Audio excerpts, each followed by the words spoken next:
গুলি আমার গাই বান্ধা যাচ্ছে রে।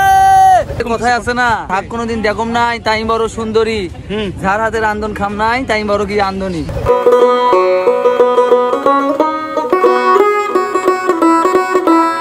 গাইবান্ধা জেলা কোথায় আছে? সাদে ভরা রসমঞ্জুরির গ্রান, চরঞ্চলের ভুট্টা মরিচ, গাইবান্ধার প্রাণ। এই রকমই বাংলাদেশের কৃষি নির্ভর জেলাগুলোর মধ্যে গাইবান্ধা জেলা অন্যতম একটা জেলা। আজকের ভিডিওত মুই মূলত রংপুরের ভাষায় গাইবান্ধা জেলাটা তুলে ধরিম। তো হাঁটো শুরু করি ভিডিও। সকালবেলা রেডি হয়ে মুই যাবার লাগছু মডার্ন মোড়। ওটা কোনো আরমান আসবে, আরমান সহ আমরা যাবো গাইবান্ধা। আমরা বাড়ি থেকে বেড়াইতে এখানে দেরি করছি, যার কারণে আমার পৌঁছিতে এখানে লেট হয়ে গেছে। আর এটা কোনো আসি দেখি কিসের বা একটা অবরোধ হবার লাগছে, একদম রাস্তা বন্ধ, মানে গাইবান্ধা যাওয়ার কোনো ওয়ে নাই। এটা কোনো আরমানের সাথে দেখা, আরমান মোক কয়াই ফেলাইছে যে হাট বাড়ি যাই ঘুরি, বেকার যাবার পাবার নয়। ফির বুদ্ধি করি শনিবারের অর্ডার জন্য, তো শনিবারে নাই গাইতেই এখন বাস ঘুরাইছি আর কি। এই বাসের চড়ি আধা ঘন্টা 1 ঘন্টার মধ্যে আমরা চলে আসলো পলাশবাড়ি, এবং এডে থেকে এখন সিএনজি নিয়ে যাবো আমরা গাইবান্ধা। আমরা অলরেডি পলাশবাড়ি চলে এসেছি। তো পলাশবাড়ি থেকে গাইবান্ধার ভাড়া হচ্ছে 30 টাকা, যদি বাসত যান আর কি। তো সিএনজি গেলে 40 টাকা নেয়, তো আমরা সিএনজি চড়ি পণ্য। চলো এই গাইবান্ধা গাইতে গাইতে গাইবান্ধা জেলার নামকরণটা কিভাবে হল সেটা এখানে জানিয়ে আসি।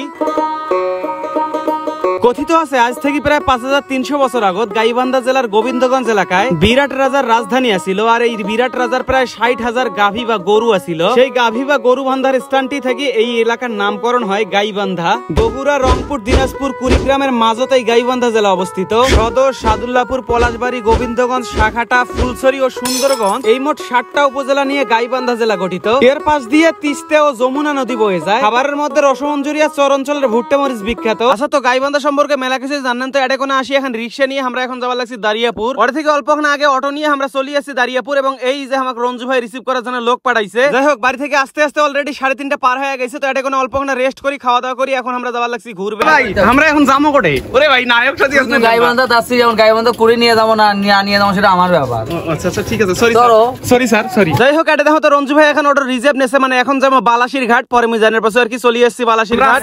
এখন গাইবান্ধার বালাসির ঘাট মিনি কক্সবাজার। এটা মিনি কক্সবাজার। রিসেন্ট কিন্তু তোমার ভিডিও দেখছি, এখনো তো যাইই নাই এলাম। হাঁটো দেখি।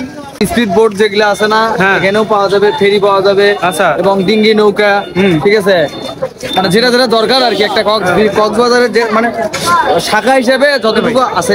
অনেকদিন থেকে শুনো যে বালাসির ঘাট বলে খুবই সুন্দর। তো এটা কোনো আজকে আসি মুই তো আরো অবাক হয়ে গেল। প্রথমত এটা কোনো অনেকগুলো মানুষ হয়েছে, আর এগুলো পানি দেখার জন্য মেলা মেলা মানুষ এটা কোনো আসছে। এটাই মূলত ঘাট। এটা থেকে ময়মনসিংহ সহ আরো মেলা জায়গা যাওয়া যায়। তো এটা দেখি মোটামুটি ভালোই লাগে। বর্তমানে পানি এখানে বেশি হয়েছে, আর হাজার হাজার নৌকা আছে, বিভিন্ন মানুষ আছে ঘুরবে যায়। তো আমরাও নৌকাত ঘুরবো এবার। বালাসির ঘাট গাইবান্ধার মানুষের কাছে ব্যাপক জনপ্রিয় একটা জায়গা। এটা কিন্তু মিনি কক্সবাজারও কয়। আসলে এটা কোনো দিনে যে কোনো সময় আসলে মন ভালো হয়ে যাইবে, যার কারণে হয়তো মিনি কক্সবাজার কয়। মোটামুটি ভালোই লাগে জায়গাটা। পাশ থেকে বারে বারে শুনবার লাগছি এটা কোনো নৌকাত ঘুরি পেলে সেই আনন্দ করা যায়। তো ওই জন্য নৌকাত চড়িয়ে পণ্য আমরা। এটা কোনো নৌকাত চড়িয়ে বুঝার মানুষ যে বালাসি ঘাটও কেনে মানুষ মিনি কক্সবাজার কয়।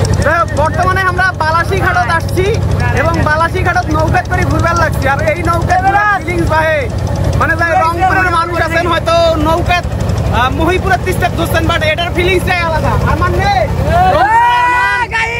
আরমান, এই দেখো এটা ভাই তো পাকাইছে, বুঝছেন? আসলে এটা আলাদা একটা রকমের ভালো লাগে। আরমান নে তো কেমন লাগেছে? মানে রঞ্জু ভাই তোমরা কেমন করে জানেন যে এটা আসলে আমার ভালো লাগবে? রংপুরের জেলাগুলি আমার গাইবান্ধা যাচ্ছে রে। আচ্ছা যাই হোক, ভালো লাগছে সর্বোপরি। আর এই যে বালাসি ঘাটের সৌন্দর্য মাশাআল্লাহ। কেমন লাগল বালাসি ঘাট? আলহামদুলিল্লাহ, আমার মনে অনেক সুন্দর। তো যাই হোক, বালাসি ঘাট ঘন্ন আসনো গাইবান্ধা আসি, বালাসি ঘাট ঘন্ন ফেন্ন ভালো লাগছে। সব থেকে ভালো লাগছে যে রঞ্জু ভাই আমাকে নিজে ঘুরে বেড়াইছে। বালাসি ঘাটের ভিডিও পর্যন্ত শেষ করনু। আর বালাসি ঘাট নিয়ে কিছু কইমেন শেষ পর্যন্ত? এই যে কোথায় আছে না থাক কোনোদিন দেখম নাই তাই বড় সুন্দরী, যার হাতে রান্ধন খাম নাই তাই বড় কি রান্ধনী। যারা আসে নাই তারা বুঝবে না, যারা আসবে তারা বুঝবে। বুঝছিস ভাই? আচ্ছা আচ্ছা, বুঝতে পারছি। তো আজকের ভিডিও পর্যন্ত থাকলে ভিডিও কেমন লাগলে কমেন্ট করি। কারণ আজকের মতো মিকেনিং ইনশাআল্লাহ তোমার সাথে দেখা আছে। আমার কবার পান ডায়লগটা নতুন কোনো এখন ভিডিও আমার রংপুরের ভাষায় নয়া কোনো এখন ভিডিও। এখন ভিডিও। আচ্ছা ঠিক আছে।